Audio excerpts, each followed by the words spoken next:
Hello friends, आज आम biryani बनैबा। तापाई 1 kilo chicken, 1 kilo चाउल, आलू, प्याज, अदा, रसुण, सुखिला लंका, गोटा मसला, कंचा लंका, धनिया पत्र नेइचु।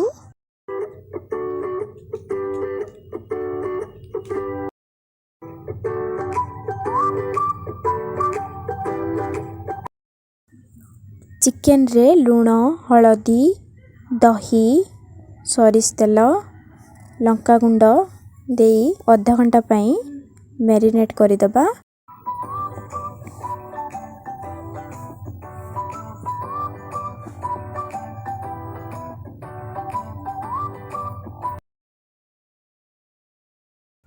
भात पाई पानी रे गोटा मसला, सरिष तेल पकेदबा। तापरे पानी गरम होला परे चावल देदबा।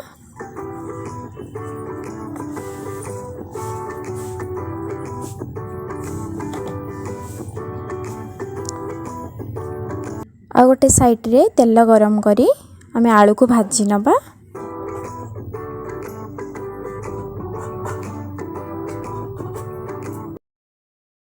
सेथिरे टिके लुण हलदी ऐड करी दबा, भल से गळे नबा। भात हेई आसिलानी आमे यहाँ को छांकी नबा गोटे जगह रे। भातरू बहुत भल बास्ना आसिलानी। एबे तेल गरम करी सेथिरे कटा प्याज, अदा रसुण पेस्ट देखि भल से गळे दबा।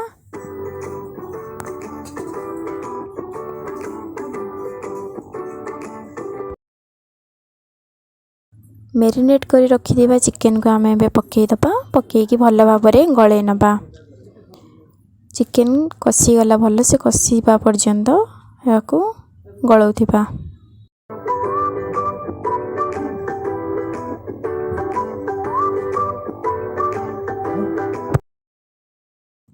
चिकेन कसी ही गला परे याको दम दे दबा।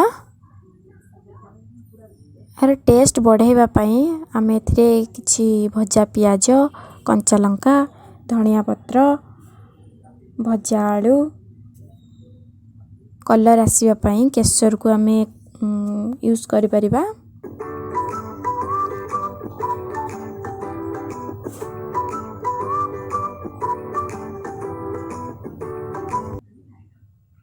एई भली भाबरे सजै नबा।